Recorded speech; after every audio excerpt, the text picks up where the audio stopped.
The phone's glow seared my eyes in the dark, the blue light cutting across the room and exposing the shape of her lie. It was 2:17 a.m., and there it was on her airline app, a flight confirmation. Las Vegas, Nevada. Departure Friday at 7:05 p.m. My thumb hovered above the details, trembling. She had told me she was going to Chicago to see her sister this weekend.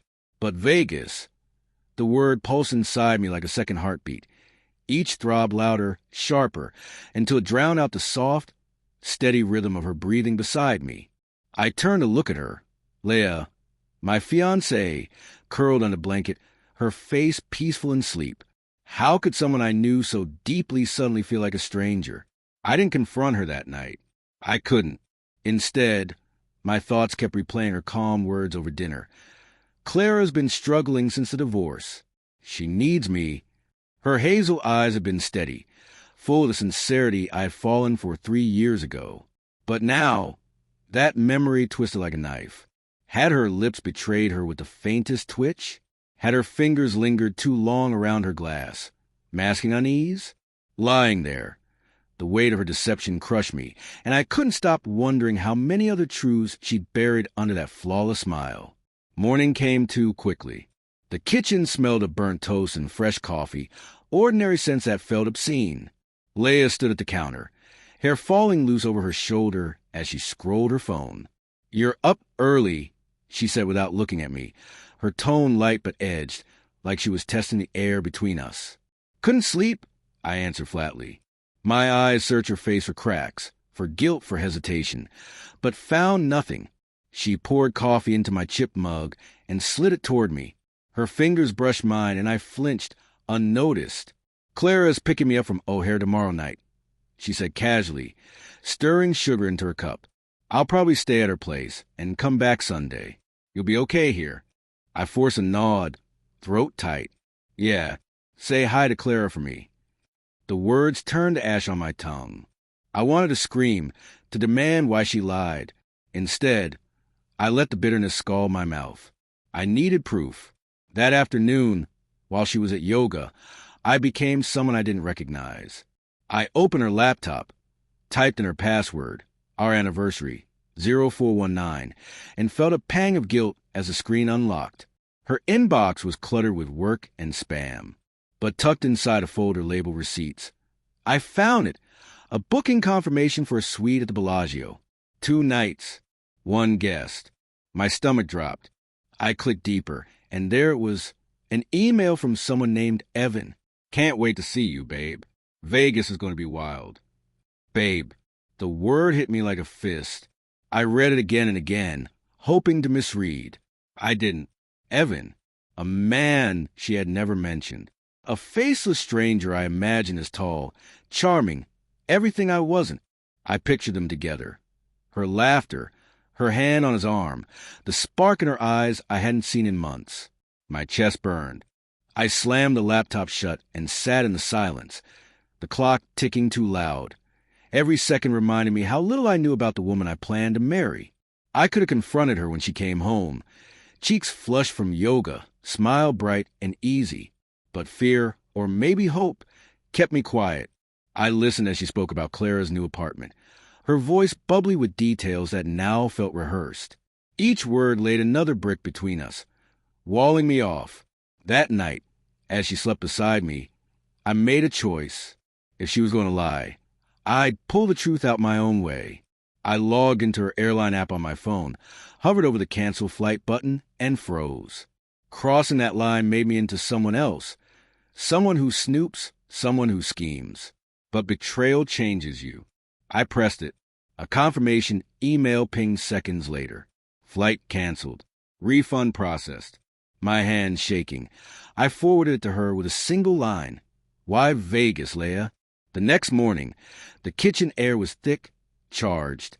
Her phone sat on the counter, refund email glowing on the screen. She didn't look at me as I walked in. "You canceled my flight," she said, her voice low. Not a question. Leaning against the doorway, I crossed my arms to hide the tremor. "You lied to me. You weren't going to Chicago. You were going to Vegas with Evan." Saying his name out loud made her seem like someone else entirely. Her eyes snapped to mine, wide at first, then narrowing as her lips pressed into a thin line. "You went through my phone," she shot back, sharp and accusing. "That's lower than lying about where you're going." I snapped. "Lower than sneaking off with some guy I don't even know exists."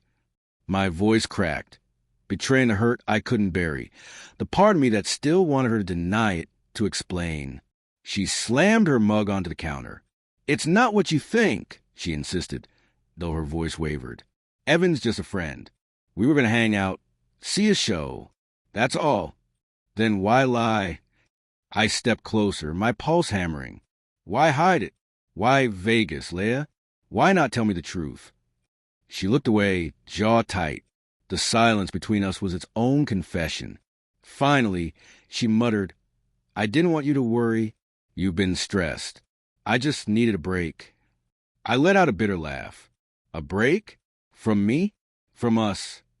I gestured at our apartment. "Our pictures, our memories, our life. What's his last name, Leia? Tell me who he is." Her hands twisted together. "It's not like that," she whispered, small and fragile now. She wasn't fighting anymore. She was retreating. Rage and heartbreak tangled inside me, but words failed. I grabbed my keys and walked out, slamming the door.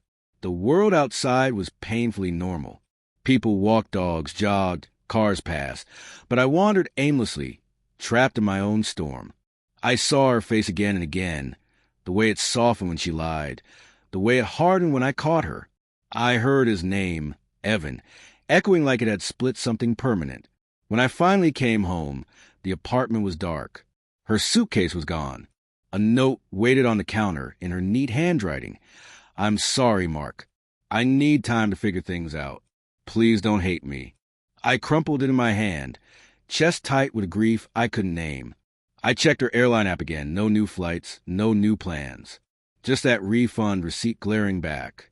Days blurred into weeks. She didn't call. I didn't either. Friends asked questions, their voices soft with pity, but I brushed them off. I'd bury myself in work, in routine, in anything that numbed the silence.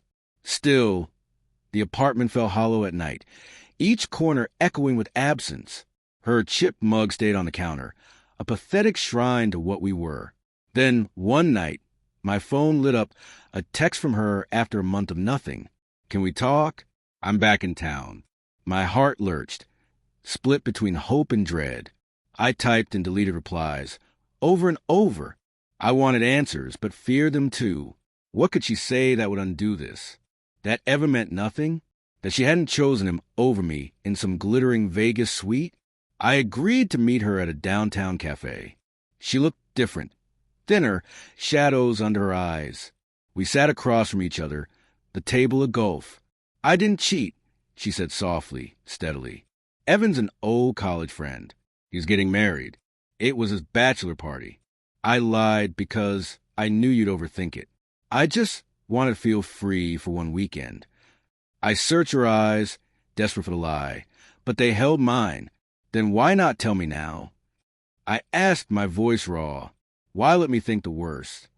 She dropped her gaze, tracing her cup.